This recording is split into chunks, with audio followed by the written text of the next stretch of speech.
नमस्कार, आभार, अभिनंदन, स्वागत आप सभी का सवा लाख टके का में आप सभी का स्वागत है। और कई सारे सवाल मन में लगातार बने हुए हैं। सवाल ये कि कल की रिकवरी के बाद जो संकेत लग रहे थे कि शायद 8 दिन की गिरावट के बाद अब बाजार के अंदर रिकवरी जो है वो आती हुई दिखाई देगी, लेकिन ऐसा होता हुआ फिलहाल तो नहीं दिखाई दे रहा है।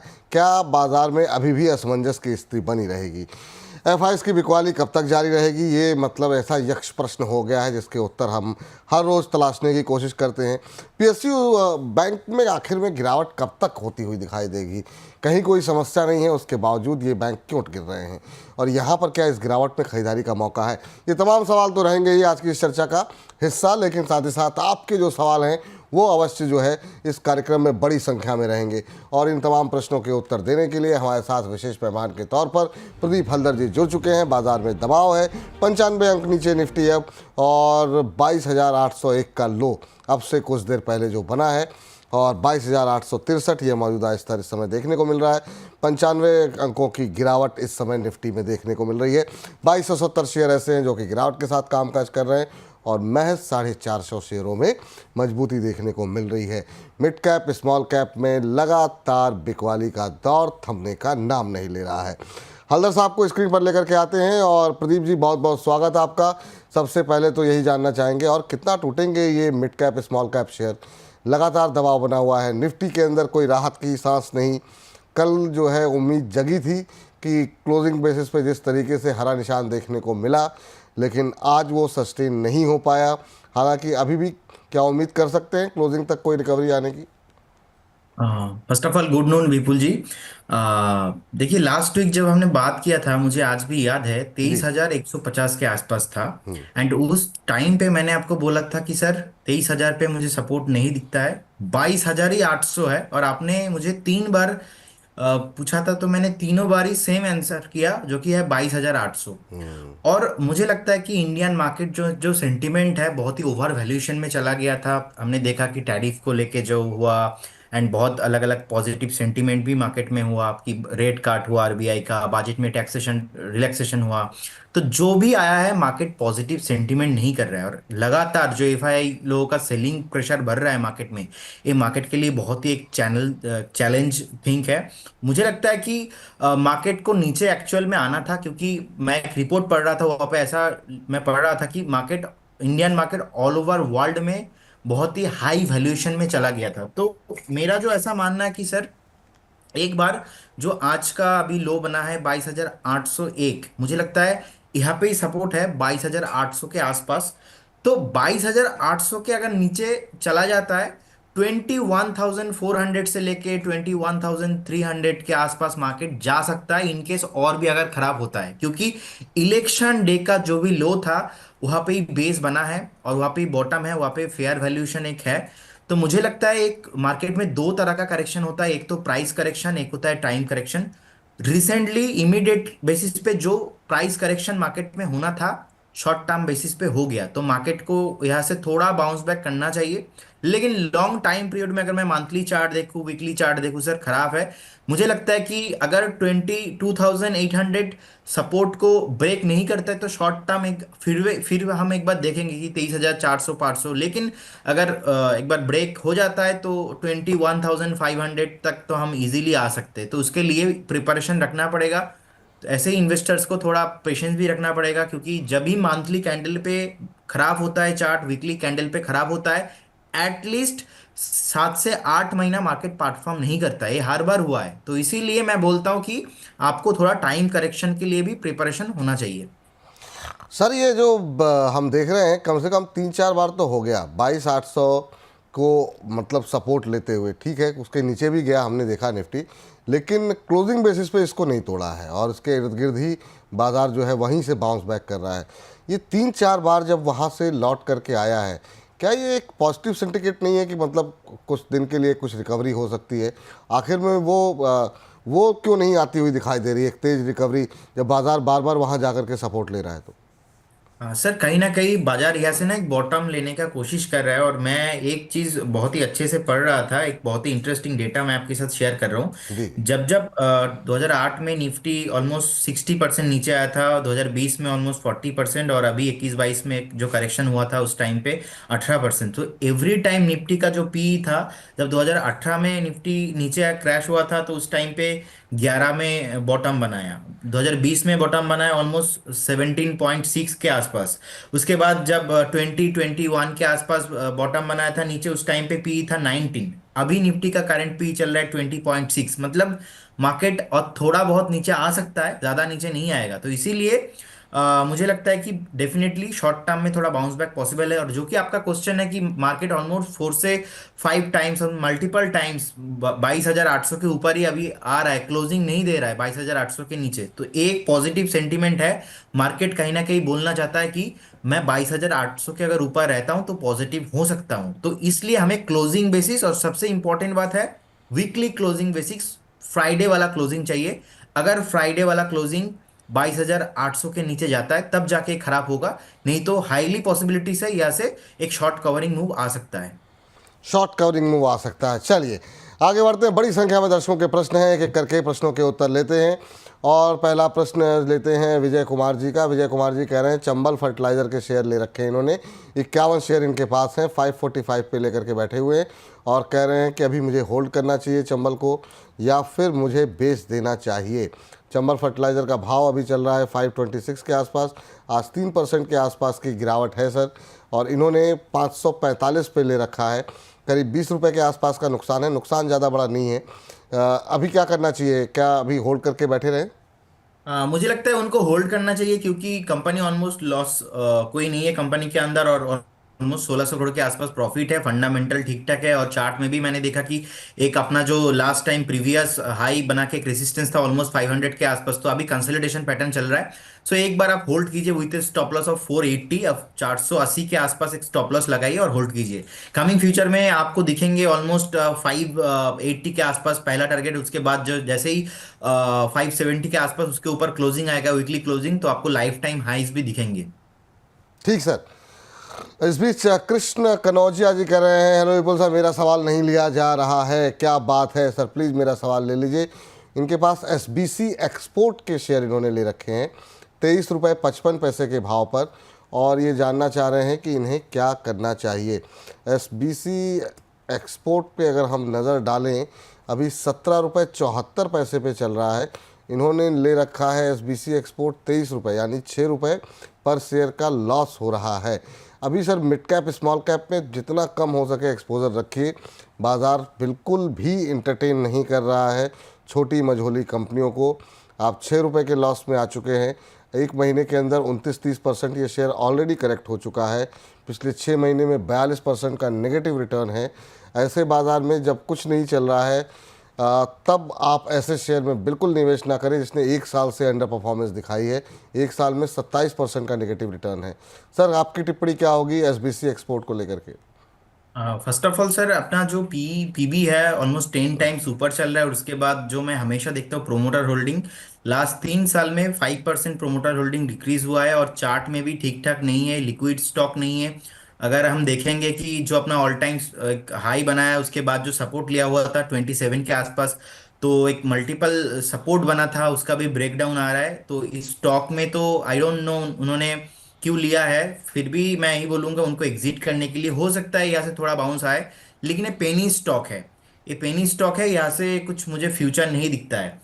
और कंपनी के पास डेट भी है, लोन भी है, तो और पी ऑलमोस्ट हाई है, 33 के आसपास है। तो फंडामेंटल टेक्निकल दोनों मैच नहीं कर रहा है, उनको रहना नहीं चाहिए इस काउंटर पे। सर कोई बाउंस मिले तो निकल जाइए, और अभी का ये समय नहीं है सर कि ठीक है एक दौर था कि कुछ भी चल रहा था, लेकिन अभी नहीं है ऐसा दौर। ऐसे में पेनी स्टॉक्स में छोटे शेयरों में बिल्कुल भी अगर है पोजीशन तो जहां मौका मिले निकलने की कोशिश कीजिए। और हो सकता है कि आपको निकलने का मौका तक ना मिले, फिर आपको वेट ही करते रह जाएं। तो अभी ऐसे शेयरों से बिल्कुल बचें। अच्छे अच्छे शेयरों की हालत ख़राब हो रखी है सर। चलिए इस बीच आज का चूँकि हमने थंब लिया हुआ है सर, पीएसयू स्टॉक्स का आखिर कब तक टूटेंगे, पीएसयू बैंक को लेकर के हमने थंब लगाया हुआ है। तो बैंकों पे जरा बातचीत आपसे करना चाहेंगे, क्या फ्यूचर देख रहे हैं आप? एक एक करके तमाम बैंकों पे हम बातचीत करेंगे। पहले कैनरा बैंक के साथ शुरुआत करते हैं। कैनरा बैंक आज हम देख रहे हैं 1.5% नीचे 83-84 रुपये के आसपास ही शेयर आ चुका है सर। अच्छे अच्छे शेयर जो है वो अच्छे भाव पर भी हैं। क्या ये सही समय नहीं है कि थोड़ा थोड़ा करके एक्यूमुलेट किया जाए? एक महीने में 16-17% के आसपास का करेक्शन आ चुका है कैनरा बैंक पे। आपकी राय क्या होगी? अभी कैनरा बैंक कैसा लग रहा है चार्ट्स पे? सर ओवरऑल पीएसयू सेक्टर को लेके, मैं पीएसयू बैंक को लेके मैं एक बार बता देता हूँ। ऑलमोस्ट एक हाई लगाया था 8,250 के आसपास, तो अभी नीचे आ रहा है। चार्ट में अभी भी डाउन ट्रेंड ही है वीकली मंथली बेसिस पे, और मुझे लगता है और भी थोड़ा नीचे आने का चांसेस है। और क्योंकि अब कनाडा बैंक के क्वेश्चन आपने किया है, तो इसका भी सर हमने देखा ऑलमोस्ट 126 130 के आसपास ऑल टाइम हाई था, तो वहां से अभी नीचे आते आते 83 के आसपास आ गया। मुझे लगता है ये जो चार्ट में अभी नीचे आ रहा है, सपोर्ट तो सर इमीडिएट लेवल पे कुछ नहीं लग रहा है मुझे। नेक्स्ट सपोर्ट जो सर ऑलमोस्ट 73 75 के आसपास, तो यहाँ से भी 10 रुपीज पकड़ के चलिए कि नीचे आ सकता है। तो अगर बाय करना है, एवरेज करना है उस जोन पे, और ऑब्वियसली सर बैंकिंग सेक्टर बहुत पिट गया है और वैल्यूएशन भी बहुत लो पे आ चुका है, पी भी बहुत लो हो चुका है। तो मुझे लगता है अगर नेक्स्ट कोई सेक्टर होगा बाउंस बैक करेगा वो बैंकिंग सेक्टर है। लेकिन जैसे कि मार्केट को भी हमने देखा कि 22,800 के आसपास मल्टीपल सपोर्ट ले रहा है, और क्योंकि पीएसयू अगर बैंक हम देखेंगे तो यहाँ से भी और 500 पॉइंट्स नीचे आ सकते हैं ओवरऑल सेक्टर। तो particular as per the trend मुझे लगता है उनको थोड़ा अभी पेशेंस रखना चाहिए। अगर उनका बाइंग थोड़ा हाई लेवल पे है, एक बार वेट कीजिए, जैसे जैसे ही बाउंस बैक मिलेगा उस टाइम पे आप थोड़ा एक्यूमुलेशन कीजिए। लेकिन पॉसिबिलिटी सही है, और भी 8 से 10 रुपीज नीचे आ सकता है। लेकिन आपने कहा कि अगर जो है यहाँ पर अगर बाउंस बैक आएगा तो बैंकों में आ सकता है। मैं हमारी थीम यही है सर आज की, बैंकों को लेकर के, इसमें सवाल नहीं था। लेकिन जैसे अगर आइडेंटिफाई करना हो तो कौन से शेयर हो सकते हैं? क्या कैनरा बैंक का हमने जिक्र किया, पीएनबी पे आपका व्यू जानना चाहेंगे। बैंक ऑफ महाराष्ट्र, ये वो कंपनियां हैं सर जिनके रिजल्ट्स ख़राब नहीं रहे, मतलब इन्होंने जो रिजल्ट्स हाल में तीसरी तिमाही के दिए, वैल्यूएशन को लेकर के कोई चिंता नहीं है, बाकी जगहों पे वैल्यूएशन को लेकर कंसर्न है, ठीक ठाक करेक्शन आ चुका है। पीएनबी, बैंक ऑफ महाराष्ट्र, ये कैसे लग रहे हैं आपको चार्ट्स पे? आगे भी कुछ बैंकों पे बातचीत करते रहेंगे, पर इन दो पे और टिप्पणी चाहिए, चार्ट्स क्या कह रहे हैं? Okay sir, bank of Maharashtra में मैं एक चीज देख पा रहा हूँ, इनका एक लाइबिलिटीज है ऑलमोस्ट 45,000 करोड़ के आसपास। ये एक बहुत नेगेटिव पॉइंट है, और क्योंकि चार्ट में सर हायर जो वैल्यूएशन था वहां से ऑलमोस्ट 70 75 के आसपास था, वहां से अभी 50 हो गया, 48 हो गया। तो मुझे लगता है कि वैल्यूएशन अभी ठीक ठाक है, और थोड़ा आप वेट कीजिए। आपको अगर बैंक ऑफ महाराष्ट्र आपको 42 43 के आसपास मिलता है, तो मुझे लगता है ये लॉन्ग टर्म के लिए, मतलब short term to medium term के लिए बहुत बढ़िया हो सकता है। और एक बैंक बोला सर आपने, कौन सा bank? Sir PNB, bank of Maharashtra, ये दो बैंक बोले हैं, ओके, पंजाब नेशनल बैंक और bank of Maharashtra. PNB. Okay, PNB का सर चार्ट में अगर हम देखेंगे कि पीएनबी का ना, मैं अभी एक्चुअल में आईआईएम कलकत्ता में सर मेरा स्टडी चल रहा है। सो ब्लॉकचेन टेक्नोलॉजी को लेके मैं वहाँ पे, मतलब देश के जितने भी ऑलमोस्ट टॉप सीईओज है और टॉप मैनेजर्स है, मैं उन लोगों के साथ डेली बात करता हूँ। तो पीएनबी का जो रिसेंटली मैनेजमेंट चेंज हुआ है, ये ना कंपनी के लिए लॉन्ग टर्म में बेनिफिट मिलेगा। और क्योंकि मैं अभी आईआईएम कलकत्ता में स्टडी कर रहा हूँ, तो मैंने ना वहाँ पे किसी को पूछा था कि आप लोग क्यों ऐसे ब्लॉकचेन पे आ रहे हो, सीख रहे हो क्यों? क्योंकि उनका मैनेजमेंट ने उनको बोला है कि नेक्स्ट कमिंग फ्यूचर पूरा जो बैंकिंग सेक्टर है अपना ब्लॉकचेन टेक्नोलॉजी पे शिफ्ट हो सकता है, एक पॉसिबिलिटीज है। तो अभी ना जो मैनेजमेंट लेवल पे है, अपने जो एम्प्लॉयज के ऊपर इतना इन्वेस्ट कर रहा है, और मैनेजमेंट चेंज हुआ है, और पीएनबी का जो ऑल टाइम हाई था वहां से भी अभी बहुत नीचे आ रहा है 90 के आसपास। तो मुझे लगता है पीएनबी के लिए ना एक अच्छा वैल्यूएशन मिल सकता है, 80 82 83 एक अच्छा जोन है। मुझे लगता है कि और आपको थोड़ा वेट करना चाहिए, क्योंकि और मैंने ओवरऑल जो अपना इंडेक्स है, इंडेक्स एनालिसिस किया, वहाँ पे देखा और भी 500 से 800 पॉइंट्स नीचे आ सकता है, और हड़बड़ी करने का कोई बात नहीं। ऑब्वियसली वैल्यूएशन ठीक ठाक है, तो PNB one of the good counter हो सकता है। ठीक है, पीएनबी गुड काउंटर हो सकता है। चलिए आगे बढ़ते हैं, और हमारे साथ ललित जी हैं, उड़ीसा से हैं। ललित जी को नमस्कार। नमस्कार सर, नमस्कार। जय जगन्नाथ सर, कैसे हैं आप? जय जगन्नाथ सर। कैसे हैं? सर मैं तो बढ़िया हूँ, आप कैसे बताइए? हम बहुत अच्छे हैं सर, आपसे बात करके और अच्छे हो गए। कैसे लग रहे हैं आपको हमारे प्रोग्राम सर? आपका प्रोग्राम सब बढ़िया लग रहा है सर। थैंक यू मैं सर। रोज देखता हूँ आपका प्रोग्राम, टीवी 9 पे पहले देखता था, अभी मैं उमर उजाला में देखता हूँ। अरे सर थैंक यू, बहुत बहुत शुक्रिया, बहुत बहुत धन्यवाद आपका सर। उम्मीद करते हैं कि यार आप आगे भी हमारे तमाम जो चैनल के प्रोग्राम्स हैं, हमारे चैनल को और ज़्यादा आगे बढ़ाएंगे उड़ीसा के अंदर, और ज़्यादा लोगों तक शेयर करें ताकि ज़्यादा से ज़्यादा लोग उड़ीसा में इसको देख सकें। बताइए सर, क्या क्वेश्चन है आपका? सर मेरा क्वेश्चन है इरेडा को लेके। इरेडा मेरा 247 पे खरीदारी है, जी। मतलब 190 शेयर है मेरे पास। 190 और शेयर, जी। हाँ जी। और एरेडा, सर जी और एक सवाल है आरबीएनएल का। जी। 112 शेयर है, 500 रुपये करके। मुझे तो सर बहुत अच्छा खासा लॉस भी हो रहा है सर, जी। क्या करें हम उसको? अच्छा, चलिए ज़रा एक एक करके आपके प्रश्नों का हल जो है वो तलाशने की कोशिश करते हैं। आपके पास है इरिडा है, आपने ले रखा है 247 पर, आपने ले रखा है आरवीएनएल जो कि है 500 के भाव पर, एसजीवीएन जो आपने हमें व्हाट्सएप किया है उसमें एसजीवीएन का भी नाम है, वो आपने ले रखा है 135 पे। ये तीनों ही शेयर ऐसे हैं जहाँ पर रिटेल होल्डिंग काफ़ी ज़्यादा है, और ये तीनों ही शेयर ऐसे हैं जहाँ पर लोगों को काफ़ी लॉस हो रहा है। तो एक एक करके इन तीनों के लेवल्स को थोड़ा डिस्कस करते हैं। शुरुआत करेंगे इरिडा के साथ। सर इरिडा पे शुरुआत करना चाहेंगे, 247 पे ले रखा है, 200 के नीचे जो है वो इरिडा का शेयर अब आ चुका है। इनके लिए क्या सलाह रहेगी आपकी? इरिडा पे अभी क्या करना चाहिए? सर डे वन से मैं यही बोलते आ रहा हूँ कि 15% नीचे आ सकता है। जब से आपके साथ मैं शो कर रहा हूँ उसके बाद नेक्स्ट वीक भी, जैसे कि प्रीवियस वीक भी जैसे कि हमने शो किया था, उस टाइम पे भी मैंने बोला कि मुझे रेलवे काउंटर पे और भी 10% 11% डाउनफॉल दिखता है। जैसे कि आज दिख रहा है कि पूरा 7%, 4%, 5% डाउन है। तो अभी इरेदा का बात करेंगे तो इरेदा ऑलमोस्ट सपोर्ट के आसपास आ गया है। अगर उन्होंने अभी तक बेचा नहीं है, बहुत पेन हो रहा है, तो अभी बेचने की कोई जरूरत नहीं है।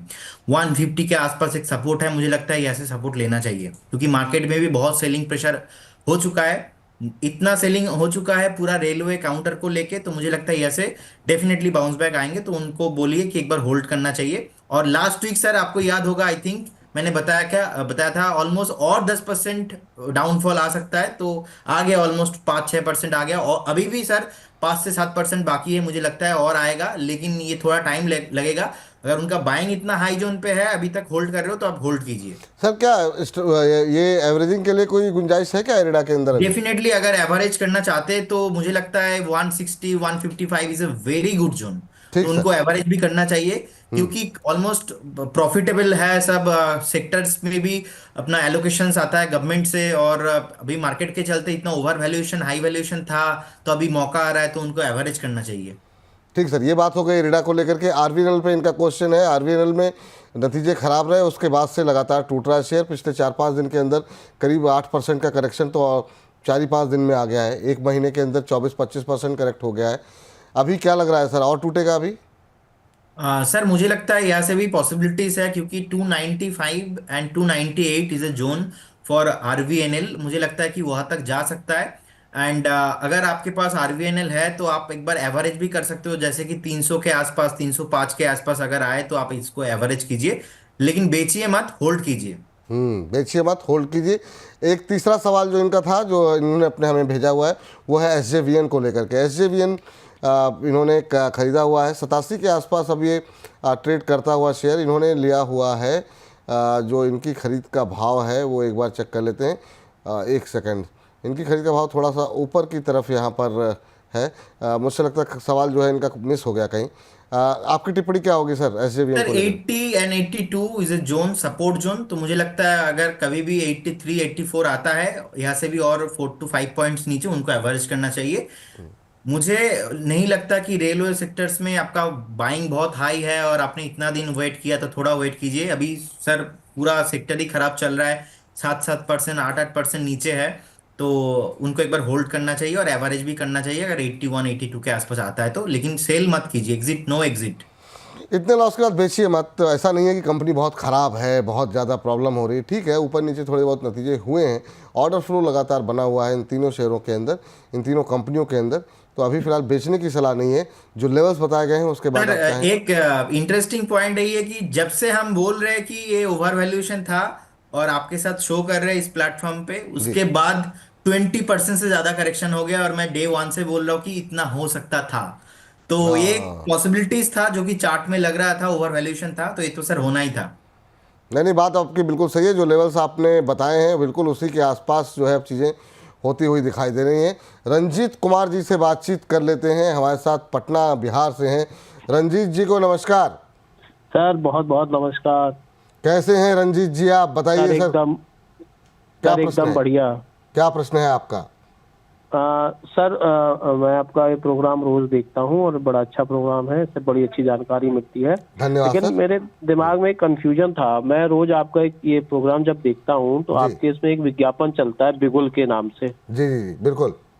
तो ये मैं समझ नहीं पा रहा हूँ कि ये बिगुल है क्या चीज, ये क्या काम करती है, क्या है, मतलब इसमें आप अच्छा क्या अच्छा, संदेश देना चाहते हैं? चलिए चलिए, देखिए सर, बिगुल जो है वो एक तरीके का ट्रेडिंग प्लेटफॉर्म है। एक प्लेटफॉर्म ऐसा है जहाँ पर आप शेयरों को खरीद सकते हैं, शेयरों को बेच सकते हैं। वहाँ पर अगर आप एल्गो ट्रेडिंग के ज़रिए खरीदना चाह रहे हैं, आईपीओ बाज़ार में पैसा लगाना चाह रहे हैं, या फिर किसी तरह की रिसर्च सामग्री चाह रहे हैं, वो तमाम चीज़ें वहाँ पर अवेलेबल होती हैं।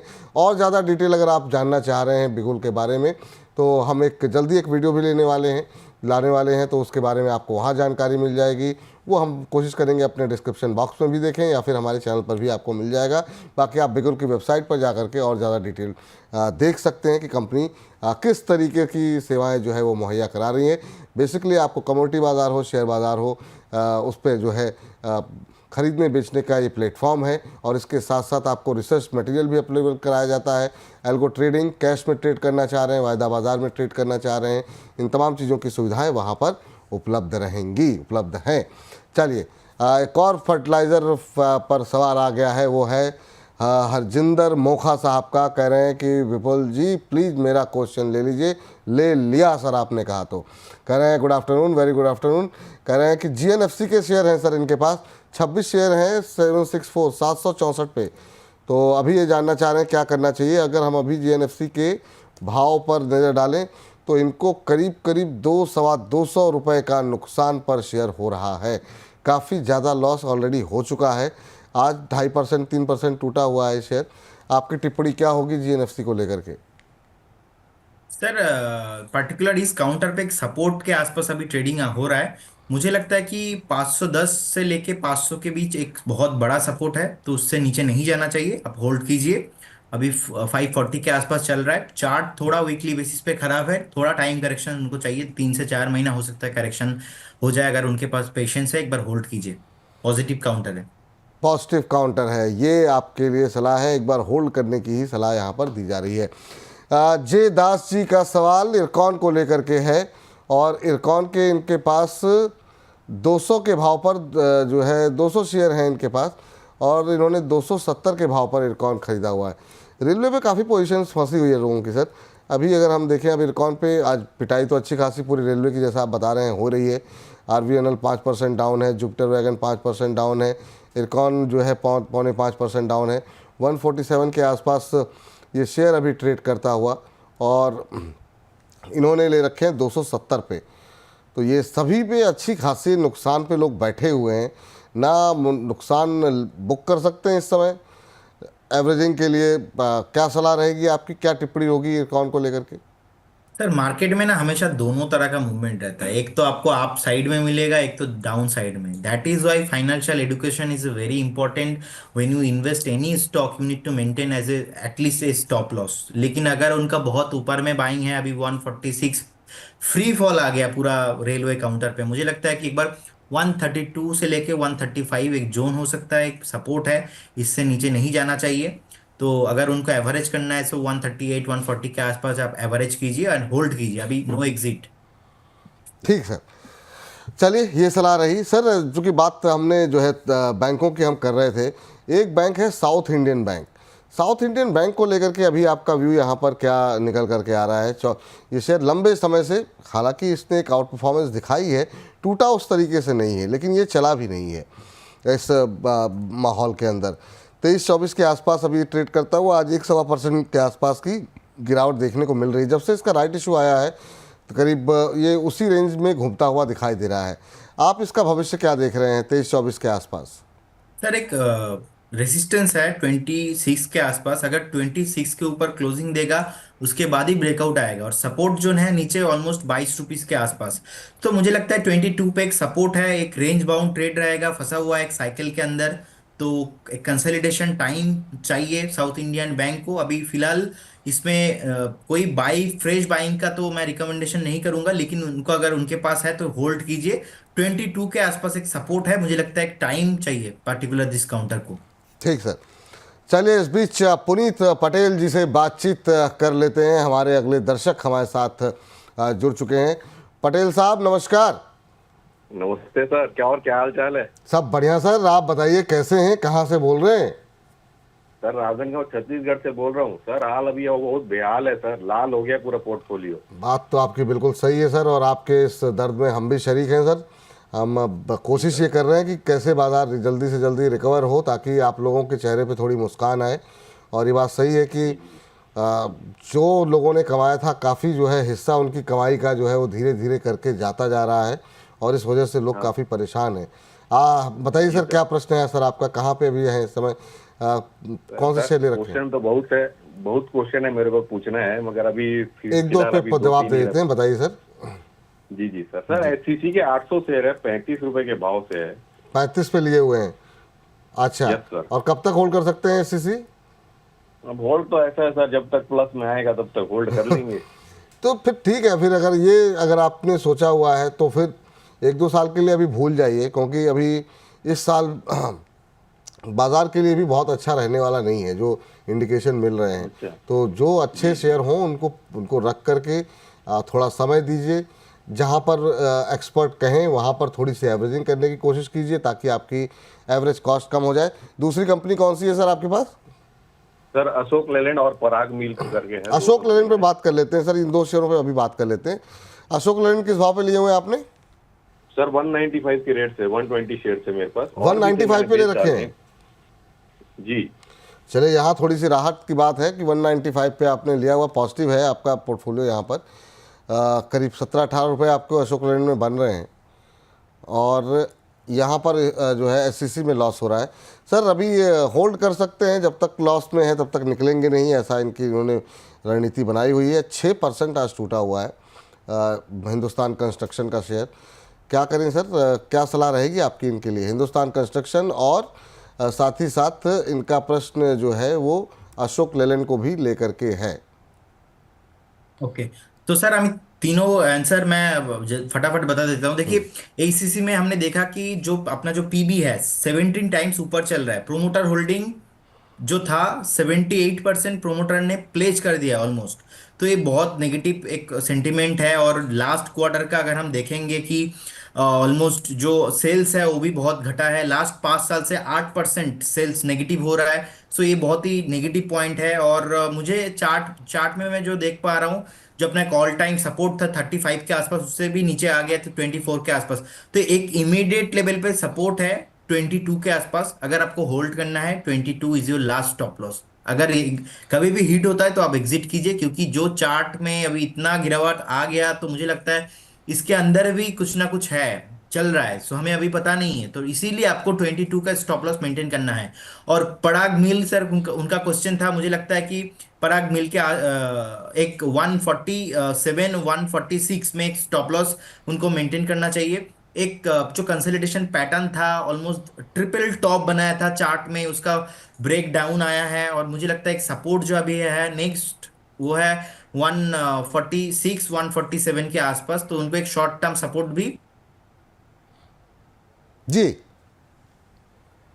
2 साल रख सकते हैं, आप होल्ड कर सकते हैं विद स्टॉप लॉस ऑफ 130।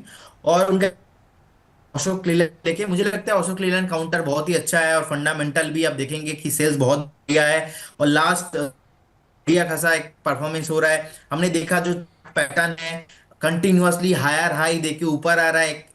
अपना रेजिस्टेंस था 260 के आसपास, अभी नीचे तो 220 लगता है पर्टिकुलर काउंटर उन्होंने जो किया इस जी होल्ड चाहिए। अगर आप चाहो तो इसको एवरेज कर सकते हो, इसको लेके कोई टेंशन नहीं है। आपको स्टॉप लॉस भी मेंटेन करना है ऑलमोस्ट 195 के आसपास, लॉन्ग टर्म वाला स्टॉप लॉस। अशोक लेलैंड को लेके कोई टेंशन नहीं है। अशोक लेन को लेकर के कोई टेंशन नहीं है। थोड़ा सा सर कनेक्टिविटी का इशू आ रहा है, अगर आप एक बार अपनी टीम से कहेंगे एक बार चेक कर लें क्या स्थिति हो रही है। लेकिन इस बीच जो है एक सवाल जो है रोजी गोल्डी जी कह रही हैं या कह रहे हैं, क्योंकि नाम हमें नहीं पता है। सर आप मेरा क्वेश्चन कभी नहीं लेते हैं, आज ले लेते हैं। 45% के लॉस पे हैं ये।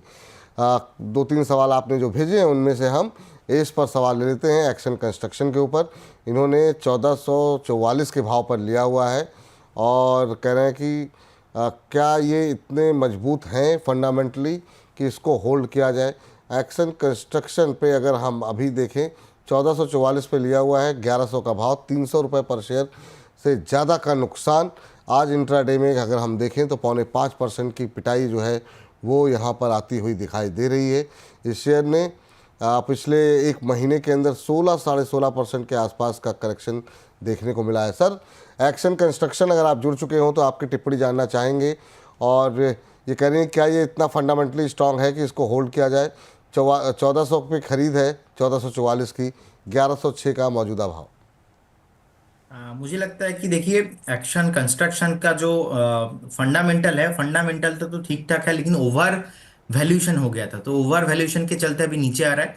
और चार्ट में जो मैं देख पा रहा हूँ, इमीडिएट लेवल पे एक सपोर्ट है जो कि है 1095 एंड 1100 का लेवल, जो कि अभी 1106 5 ऐसे चल रहा है। तो अगर 1095 इसके नीचे क्लोजिंग हो जाता है तो आप निकल जाइए, क्योंकि इसके बाद नेक्स्ट सपोर्ट दूर दूर तक मुझे नहीं लग रहा है कि 800 से पहले रुकेगा। तो यहाँ पे आपको और भी 200 पॉइंट नीचे आ सकता है। और सबसे इंटरेस्टिंग बात सर मैं बता रहा हूँ, 15 अगस्त 2022 के बाद कभी भी स्टॉक ने अपना जो वीकली मूविंग एवरेज है उसका ब्रेक डाउन नहीं हुआ है। पहली बार होगा अगर 1095 के नीचे क्लोजिंग मिलेगा तो 1095 is your stop loss, long term stop loss. ठीक सर। चलिए इस बीच अंकित गुप्ता जी हैं हमारे साथ, गुरुग्राम से हैं। अंकित जी को नमस्कार। नमस्ते जी, नमस्ते सर। कैसे हैं अंकित जी आप? बढ़िया सर, बढ़िया। क्या करते हैं सर आप? Sir I am an advocate. अच्छा, वकील हैं सर आप। चलिए बहुत अच्छी बात है सर। तो क्या है सर, क्रिमिनल लॉयर हैं या फिर सिविल केसेस देखते हैं? Civil land acquisition. Land acquisition के बिल आप देखते हैं, केसेस लेते हैं। चलिए बहुत अच्छी बात है सर। और हिंदुस्तान में सबसे ज़्यादा जो विवाद होता है वो ज़मीन को लेकर के ही होता है, तो बहुत अच्छी जगह पर आप हैं। केसेस की कमी जो है आपको नहीं होती होगी। बताइए सर क्या प्रश्न है आपका? सर ये मैंने आज से 1.5 साल पहले लिया था एक OFSS। अच्छा, 20 OFSS जी। मैंने ये लिए थे 3900 के करीब। 3900 पे आपने लिया था? अच्छा। हाँ जी। तो आपने तो इस पे 13,000 तक के भी भाव देखे होंगे। जी जी जी जी, लेकिन मैंने सेल नहीं करा था, क्योंकि ये पूरी मार्केट गिरने के बाद भी ये ऑलमोस्ट वहीं खड़ा था, लेकिन पिछले 1 महीने में ये अब गिरने लग गया ज्यादा। जब सेंटीमेंट खराब होने लगे तो एक बार मुनाफा बांधना भी, बाजार में खरीदने की कला तो आनी चाहिए, बेचने की कला आना बहुत बहुत ज़रूरी है। समय पर मुनाफा जो है बुक कर देना बहुत आवश्यक है। लेकिन आपने इतने लंबे समय तक होल्ड किया है, तो यहाँ पर क्या एग्जिट करना चाहिए, वो थोड़ा सा एक कठिन निर्णय है। वैसे आपका नज़रिया क्या है, कितने समय तक होल्ड कर सकते हैं? सर मैं तो काफी 5 इयर्स तक भी कर सकता हूँ होल्ड। चलिए अच्छी बात है। फिर आपको घबराने की आवश्यकता नहीं है। पूछते हैं प्रदीप जी से क्या सलाह रहेगी। प्रदीप सर, इन्होंने लिया हुआ है 13,220 का 52 वीक हाई है, वहाँ तक के लेवल देखे, फिर वहाँ से करेक्ट होकर के अब 8,700 के आसपास आ गया है। क्या होल्ड करने की सलाह रहेगी? 3900 पे ख़रीदा हुआ है, 13,000 से ऊपर के भाव देख लिए, अब फिर यहाँ पे बेचेंगे तो कहीं ना कहीं कसक रहेगी इनके दिल में। आपकी टिप्पणी क्या होगी? सर बहुत ही पुराना कंपनी है, ऑलमोस्ट 1989 के आसपास कंपनी फॉर्मेशन हुआ था। मुंबई बेस्ड कंपनी है, सॉफ्टवेयर कंपनी, आईटी मैन्युफैक्चरिंग करता है। 75,000 करोड़ के आसपास अपना मार्केट कैप है, 2,200 करोड़ के आसपास नीट प्रॉफिट है। जी।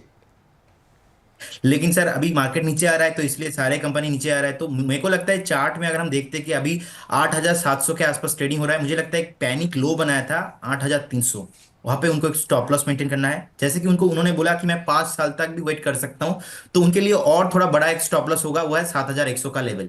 अगर 7,100 तक होल्ड कर सकते हो तो कीजिए, नहीं तो उससे पहले एक स्टॉप लॉस है 8,200। तो मुझे लगता है कि एक बार जितना नीचे आना चाहिए था ऑलमोस्ट आ गया है, और यहाँ से मैक्सिमम 8,200 तक आ सकता है, तो डेफिनेटली बाउंस बैक भी पॉसिबल है। फंडामेंटल अच्छा है, 18 19 90 के आसपास के कंपनी है, इतना पुराना कंपनी है, तो उनको होल्ड करना चाहिए। फंडामेंटली अच्छा है, टेक्निकली थोड़ा नीचे अभी आ रहा है, ओवर वैल्यूएशन था इसलिए। और आपने जो बताया सर सही है कि मार्केट में हम कहाँ कब बाय करते हैं, इससे ज्यादा इंपॉर्टेंट है कि कब हमको एग्जिट करना चाहिए। तो एग्जिट स्किल उनको आना चाहिए, हर एक इन्वेस्टर को सीखना चाहिए। तो मुझे लगता है कि 8,200, और अगर लॉन्ग टर्म इन्वेस्टर्स 5 साल के लिए आप होल्ड करते हो तो 7,100 आपका स्टॉप लॉस होना चाहिए। ठीक सर। सुनीता पांडे जी का प्रश्न आया है। सुनीता जी कह रही हैं, नमस्कार विपुल सर। नमस्कार आपको भी। इनके पास भी 2-3 इन्होंने PSU स्टॉक्स भेजे हुए हैं। उसमें एक SCI है, शिपिंग कॉरपोरेशन ऑफ इंडिया, जो कि इन्होंने 279 पे ले रखा है। एक इन्होंने टेक्स मैकोरेल के ऊपर सवाल किया हुआ है, जो कि इन्होंने ले रखा है 286 के आसपास। आपकी टिप्पणी क्या होगी? पहले shipping corporation of India, defence को लेकर के हमारे और भी बहुत दर्शक हैं कि आप डिफेंस पे बात नहीं कर रहे हैं। सर ऑलमोस्ट डेली तो PSU और डिफेंस पे ही बात हो रही है, तो ये इल्ज़ाम तो मत लगाइए। बल्कि बहुत लोग ये इल्ज़ाम लगाते हैं आप PSUs के अलावा कुछ डिस्कस नहीं करते हैं। लेकिन सवाल हमारे पास इतने आ रहे हैं PSUs को लेकर के, डिफेंस को लेकर के। तो SCI इन्होंने लिया हुआ है 147.70 का भाव, 4.5% के आसपास की आज गिरावट देखने को मिल रही है। 279 की इनकी खरीद है सर, और काफ़ी लॉस में है। अब 147 के आसपास का लेवल ट्रेड करता हुआ। दूसरे पर भी मैं चाहूँगा कि आपकी टिप्पणी जो है यहाँ पर रहे। पहले SCI पे बता दीजिए सर।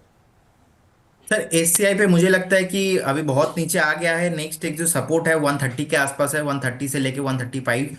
तो मुझे लगता है आपका एक स्टॉप लॉस होना चाहिए 130, use your last stop loss और होल्ड कीजिए।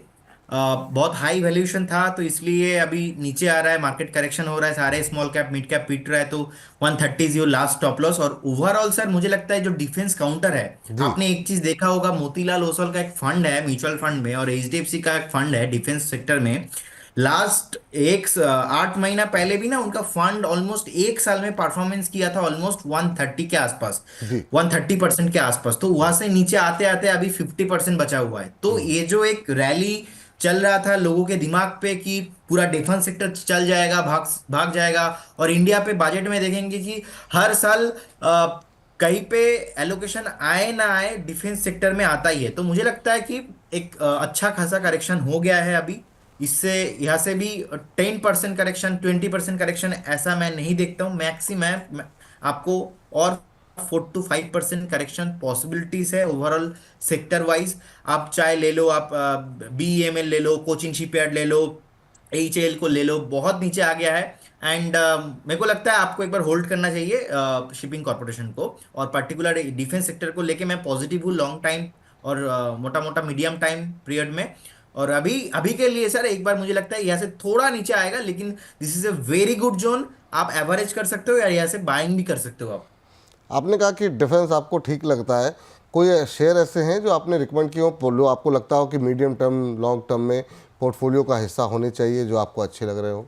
सर आप HAL को देखेंगे, ऑलमोस्ट अपना जो टॉप है, टॉप से 45% के आसपास डाउन हो चुका है। जी और मुझे लगता है कि डिफेंस सेक्टर में एकदम नंबर 1 कंपनी हैल ही है। और अभी 3,300 के आसपास ट्रेडिंग हो रहा है। मुझे लगता है अभी जो एक पैनिक जो सेलिंग आ रहा है, एक सपोर्ट है सर 3,000 के आसपास। मुझे लगता है कि अगर आपके पास किसी के पास एक डिफेंस सेक्टर में न्यू एंट्री का एक सोच है, तो मुझे लगता है आप HAL को एंट्री एज ए आपके पोर्टफोलियो में लॉन्ग टाइम के लिए, एटलीस्ट 2 से 3 साल के लिए आप अगर रखते हो, सो जितने तेजी से नीचे भी आया, जैसे मार्केट रिकवर होंगे उससे तेजी, उससे डबल तेजी से HAL रिकवरी भी होगा। तो मुझे लगता है कि 3150 से लेके 3200 एक जोन हो सकता है आपके लिए। आप इस HAL को बाय कीजिए, और आपका पास स्टॉप लॉस भी होना चाहिए, वो है 2850। 2850 इज योर स्टॉप लॉस। आपका बाइंग लेवल रहेगा 3150 से लेके 3200 का जोन। और पहला जो टारगेट रहेगा वो टारगेट रहेगा 3800, एंड उसके बाद 4000, उसके बाद 52 एक हाई भी हम दिखेंगे, अगर आपके पास एटलीस्ट 2 से 3 साल टाइम है तो। ठीक है सर। तो ये आपके जो है प्रश्न का उत्तर मिल गया होगा। और इस बीच सर इनका सवाल एक उस पर भी था, टैक्स इंफ्रा पे शायद था सर, सवाल अब मिस हो गया। लेकिन कोई बात नहीं, टैक्स इंफ्रा पे बाद में बात करेंगे, टैक्स रेट में बाद में बात करेंगे। इस बीच 2 सवाल जो है ले लेते हैं। एक तो हमारे साथ श्रेष्ठा क्लासेस के नाम से हमारे पास सवाल आया हुआ है, अंकुर जी ने भेजा हुआ है, मुरादाबाद से हैं अंकुर सक्सेना जी।